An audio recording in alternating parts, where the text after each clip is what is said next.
이번 영상에서는 무학이 왜 이렇게 ELS에 집착을 하나, 도대체 이 ELS로 뭘 하려고 하는 것인가 하는 그런 내용에 대해서 한번 이야기를 해보려고 합니다. 한 절반은 제 뇌피셜이긴 하지만은 뭐 썩 틀린 얘기는 아닐 거예요. 일단은 무학은 23년도 7월에 난 기사인데 승계 작업을 본격적으로 하기 시작했다. 3,500억 원의 금융자산 ELS죠. 여기 뭐 주식도 좀 포함되어 있긴 하지만은 어, 근데 최재호 회장이 장남 최낙준 사장에게 증여를 했는데 지분 15%를 물려줬다. 그리고 1년 뒤에 이제 이런 기사가 또 떴어요. 딱 1년 정도 지나서 주주 환원을 확대했다. 분기 배당으로 배당금을 확 끌어올렸는데 자사주 매입도 한다. 어, 자사주 매입도 검토하고 있다. 근데 그 배당금의 규모가 한 주당 130원, 현금 배당. 그러니까 배당 수익률이 당시에 2%가 넘었다.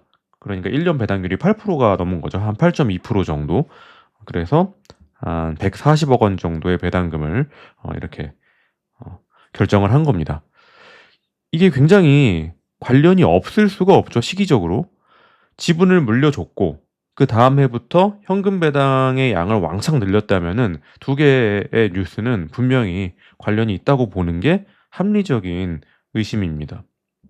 그럼 왜 이런 결정을 내린 건지 한번 이 경영자의 입장에서 한번 생각을 해볼 필요가 있어요. 일단은 이 무학이라는 회사는 소주 원툴, 뭐 소주 라인업이 많긴 하지만은 이 주류 회사 치고는 소주 원툴이라는 거죠. 맥주, 막걸리 뭐 이런 거 없고 그냥 소주로만 희석식 소주. 이게 2014년 기사인데 처음에는 이 저도수인 좋은데이가 너무 잘 팔리니까 이걸로 이제 한번 서울이나 경기도로 진출해 보려고 했던 거죠. 지금도 사실 수도권에서 좋은데이 사다 먹을 수 있습니다. 근데 한번 이 점유율을 높이려고 돈을 많이 쓴 거죠. 수도권 진출 청신호다. 이렇게 기사가 떴어요. 2014년도에. 2016년도 기사를 보면은 수도권 진출에 집중하겠다. 뭔가 좀 이제 어, 선택과 집중을 하려는 모습을 볼 수가 있죠. 그래서 이때 주가는 무려 47,000원이고 영업이익률은 떨어지고 있어요. 왜? 뭔가 이런 쪽으로 비용을 자꾸 쓰는 거죠. 19년도에 난 기사인데 수도권 진출이 실패했다. 후폭풍에 시름시름하고 있다. 안 된 거예요. 어?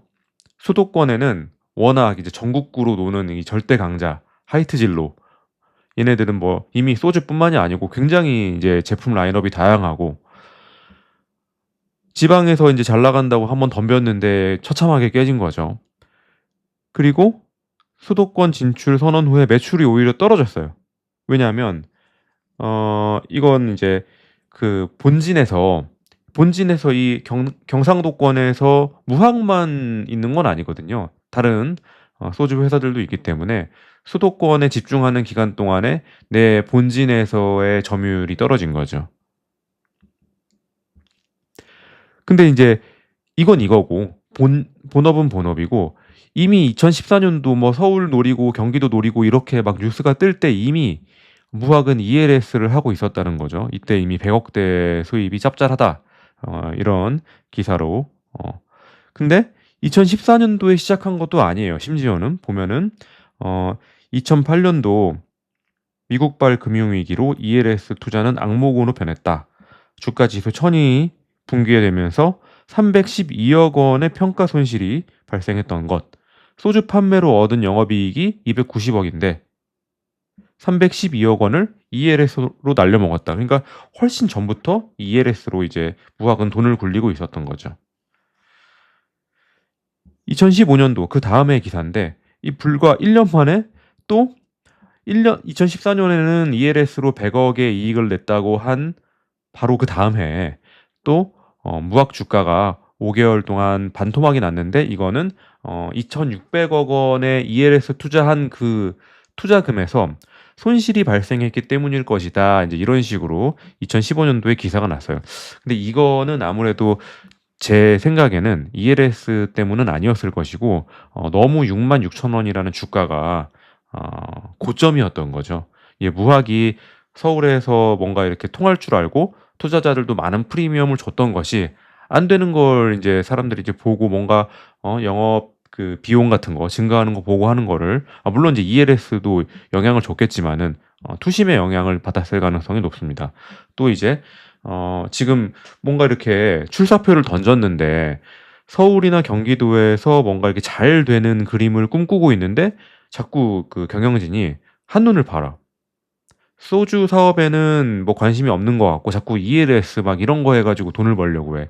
이러면은 확실히 이제 투자자 입장에서는 '아니 나는 ELS 보고 들어온 거 아닌데 지금 지금보다 2025 년보다 주가가 10 배였잖아요. 그럼 거의 이제 1 조가 넘는 시총이었을 텐데 그 시총에서 이 2,600억 원의 ELS는 굉장히 인제 비중이 작은 거죠.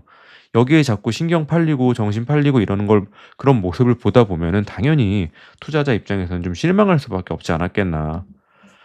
근데 또 몇 년 지나서 보니까 또 이런 잘 될 때는 인제 이런 뉴스가 나는 거죠. 본업보다 부업, 무학, ELS로 221억 잭팟. 영업 적자가 났는데 이때는 영업 적자가 났는데 ELS 이익으로 인제 당기순이익이 플러스가 220억이 잡힌 거죠. 음. 그다음 해에는 또 3년 만에 흑자가 났는데, 소주를 판 걸로는 흑자가 났는데 또 ELS가 평가 손실이 난다. 또 이런 거 잘 보면은 이게 평가 손실이에요. 그러니까 이제 그 ELS라는 게 중간에 막 이제 낙인 걸리고 막 한번 바닥 찍고 올라오고 이러면은 이제 평가 손실로 잡히는데, 그건 ELS의 어떤 상품 조건에 따라 다르지만은 만기 때만 괜찮으면은 그냥 원금이라든지 이런 거 다 그냥 보장해 주는 그런 상품도 있기 때문에 이 평가 손실을 곧이곧대로 믿을 수는 없습니다.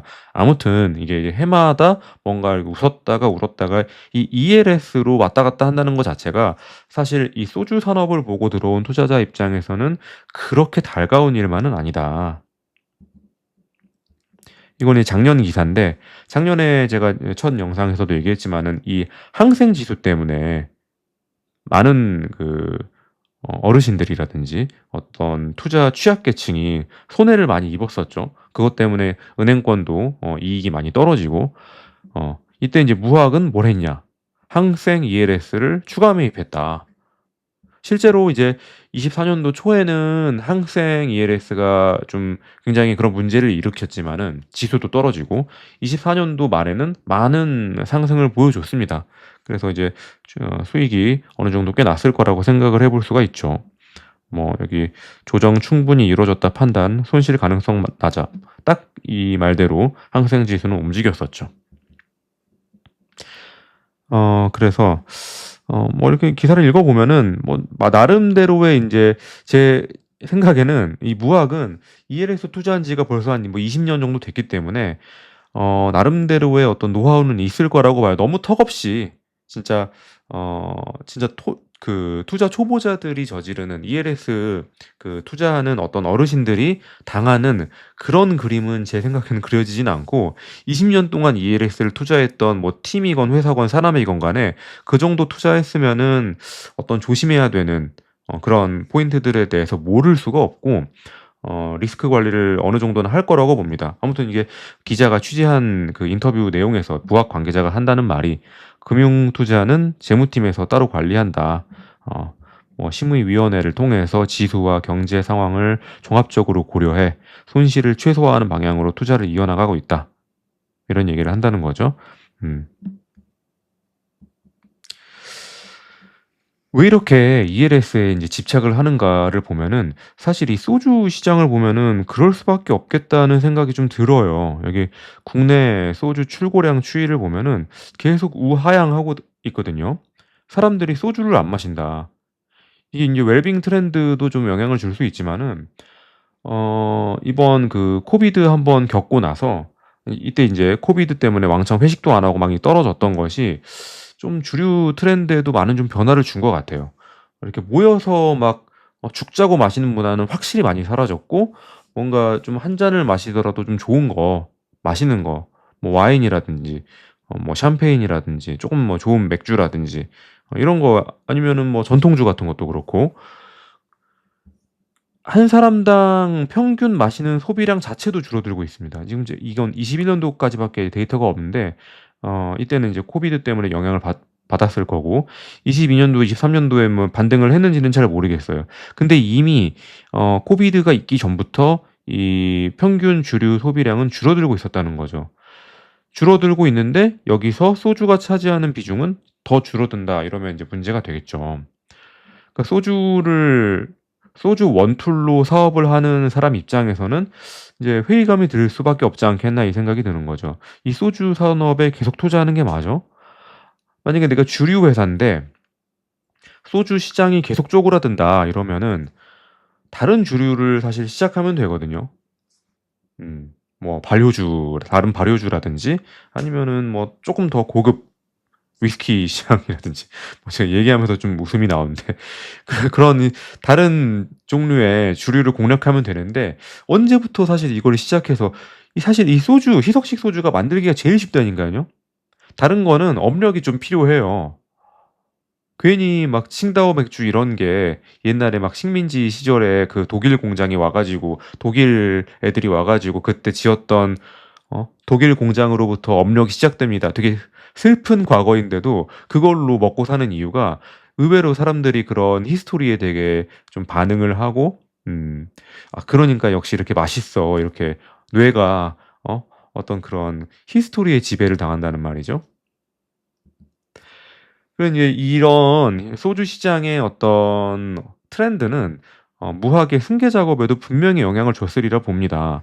아무튼 이게 아까 첫 슬라이드에 제가 인제 넣었던 내용인데 15% 지금 증여를 했어요. 회장이 어 장남한테 15% 증여를 했고 원래 자기가 50% 들고 있던 거를 인제 한 절반 정도 떼준 거죠. 3분의 1 정도 떼준 거죠. 근데 여기 지금 보면은 무슨 토카이 인베스트먼트 뭐 엔팩 이런 거 다 보면은 이 최낙준 그러니까 장남이 가지고 있는 회사들이에요. 그래서 실제 실효 지분 소유 그 지분량은 15%는 훨씬 넘을 겁니다. 한 18, 19 뭐 거의 20%될 수도 있어요. 그래서 왜 이런 지분을 물려주면서 어떤 현금 흐름에 좀 큰 변화를 만들어냈나 굉장히 인제 큰 변화를 준 거거든요. 140억 정도의 현금 배당을 매년 주는 걸로 제 23 년에 그렇게 결정을 내렸다 24 년도 그때부터 그렇게 인제 결정을 내렸다는 거는 굉장히 인제 큰 결단을 내린 건데 어 1년 배당금 약 140억 중에서 60%를 오너 일가가 가져간다는 거죠. 여기서 인제 세금 개인 명의로 받기 때문에 당연히 금융소득세 많이 내겠지만은 그래도 이제 수십억을 받아가는 구조입니다. 어 일단 이 3,500억 정도의 금융자산이 매년마다 꾸준히 금융 수익을 발생시키는 구조예요 지금. 얼마나 발생시키는지는 ELS의 조합에 따라서 달라지기 때문에 정확하게 알 수는 없지만은 보통 ELS 투자자들이 노리는 수익률이 뭐 4% 5%는 아니에요. 최소한 7-8% 정도를 노리고 쪼끔 이제 리스크를 짊어지고 가려는 사람들은 10%를 좀 넘는 수익률을 노리기 때문에 인제 3,500억 원의 ELS를 투자했다 그러면은 이 회사 측에서 노리는 어떤 금융 수익의 규모는 300억 정도라고 좀 추정해 볼 수가 있는 거죠. 근데 어쨌든 이거는 인덱스에 투자하는 건데 이 소주 시장보다는 매년 300억씩 꽂아주는 이 인덱스 시장이 더 밝다고 판단했을 수가 있는 거죠. 그러니까 이 본업인 소주 시장에는 굉장히 인제 소극적이라는 걸 알 수가 있습니다. 근데 이거를 욕할 수만은 없는 게 지금 이 사양 산업인 소주 시장에 자금을 더 밀어 넣는 것이 합리적인 판단일까 하는 생각이 저도 드는데 당연히 이 오너 일가도 그런 생각을 하지 않을까 하는 거죠. 그래서 이 매년 300억씩 금융 수익이 발생하면은 거기서 140억씩 현금 배당을 지급해서 매년 현금을 뽑아내는 용도로 쓰는 거 아닌가. 그래서 이제 증여세도 내야 되고 또, 또 추가 지분을 증여받으려면은 또 추가 증여세가 필요할 수 있고 만약에 이거를 인제 아들 입장에서는 장중에도 매수할 수가 있잖아요. "주가가 너무 싸다." 이러면 주가가 싸면은 증여하는 입장에서도 증여세를 아낄 수 있어서 유리하지만은 뭐 가능성은 매우 낮지만은 주가가 이렇게 싸면은 사실 배당을 받아서 그 장남이 장중에서도 사도 되는 그런 식이라는 거죠. 예. 그래서 주주환원에는 더 충실할 수도 있다는 거죠. 배당금을 늘려서 어떤 증여 재원을 마련하는 데 있어. 근데 리스크도 당연히 있죠. 이렇게 오너 일가의 어떤 지분이 너무 탄탄해. 근데 회사의 규모가 너무 작아. 이게 막 언론이나 이제 여론의 어떤 힘을 빌리기에도 너무 관심이 적어, 사람들이. 이러면은 이 오너 일가가 그냥 자기 마음대로 하는 겁니다. 뭐 애당초 목표로 했던 어떤 배당 현금 흐름을 몇 년치를 모았어. 그러면은 몇 년 뒤에는 갑자기 주주 환원 정책을 바꿀 수도 있고, 바꾼다 하더라도 누군가가 이렇게 개입을 할 수가 없어요. 물론 이 안에도 뭐 사모펀드 외국계 이렇게 와 가지고 투자를 하면서 막 쓴소리도 하고는 해요. 근데 그게 아주 뭐 결정적인 어떤 의사결정에 영향을 줄 수는 없다는 거죠. 두 번째로는 ELS가 이제 손실이 날 수가 있다는 건데, 실제로 이제 손실 나는 사람들을 이제 보게 되죠. 저는 이제 투자를 안 해 봤기 때문에 ELS를 손실을 경험해 본 적은 없는데, 남들이 인제 손실이 나는 사람들이 언론에 오르니까. 근데 이거는 사실 물론 이제 ELS가 중위험 중수익이고 손실이 날 수 있는 상품이긴 하지만은, 현실적으로는 ELS로 손실을 본 사람보다 어떤 소정의 수익률을 챙기고 성공적으로 엑시트하는 사람들이 훨씬 많습니다. 이게 작년같이 뭔가 이렇게 특별한 이벤트가 있지 않으면은 대부분의 경우에는 잘 수익을 내고 만기 때까지 어 어 은행 이자보다는 훨씬 높은 수익을 내고 나와요. 그러니까 이게 이 제도권에서 "아이 걱정 말고." 작년에도 인제 그렇게 했던 거죠. "걱정하지 마시고 투자하시라."고. 이게 해년마다 막 문제가 되고 손실이 나고 투자자들이 피를 보고 나오면은, 은행 아무리 깜깜이 투자라고 하더라도, 진짜 그런 간교한 말로 꼬신다 하더라도 은행에서 작년에 그렇게 열심히 잘 팔 수가 없었겠죠. 그렇게 열심히 잘 팔았다는 것은 그전까지는 그렇게 이제 문제가 생기더라도 그냥 소소하게 터지고 말고 이제 그렇게 늘 그렇게 유지가 되었다는 것의 방증이에요. 하물며 이렇게 20년 동안 ELS를 해온 이런 기업이 뭐 이렇게 좀 바보같이 어디 한 군데 고 리스크가 높은 어떤 ELS에 몰빵을 해 가지고 막 손실이 크게 난다든지 이럴 가능성은 적지만은, 그래도 손실 날 가능성이 있다. 이제 그게 리스크다. 요즘 같은 경우에는 인제 코스피도 막 급락하고 뭐 나스닥 다우존스 막 급락하니까는 뭐 좀 더 실감이 나죠. 다행히 이제 이 부학에서는 작년 말에 많이 매도를 했지만은 뭐 가능성은 항상 있다는 거. 지금 뭐 예를 들면 코스피가 2,400 이지만 1,800 갈 수도 있다는 거. 이게 진짜 주식시장이거든요. 바닥을 알 수 없다는 게. 방향성이 정해지면 진짜, 예? 나스닥도 지금 뭐 16,000 이지만 뭐 14,000, 12,000 갈 수 있다는 거. 물론 이제 나스닥 ELS는 없었지만은 S&P가 인제 그렇게 빠질 수 있다는 거. 아 그렇습니다. 아무튼 그런 인제 뭐 투자 아이디어, 그러니까 회장 일가에서 장남한테 지분을 몰아주기 위해서는 현금을 발생시켜서 지분을 몰아주는 방식을 선택했다. 거의 지금 이거는 정황상 확실한 것 같고, 거기에 좀 편승해 가겠다 하는 게 투자 아이디어고, 주가가 6,500원 기준으로 아무튼 주가 배당 수익률은 8% 대니까 배당 분기 배당을 재투자하게 되면은 배당 수익률이 더 올라가거든요.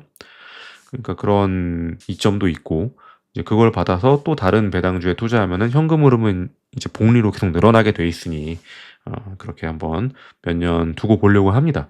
네, 오늘 영상은 여기까지 해서 무학은 이렇게 세 편의 영상으로 마무리를 해 보려고 해요.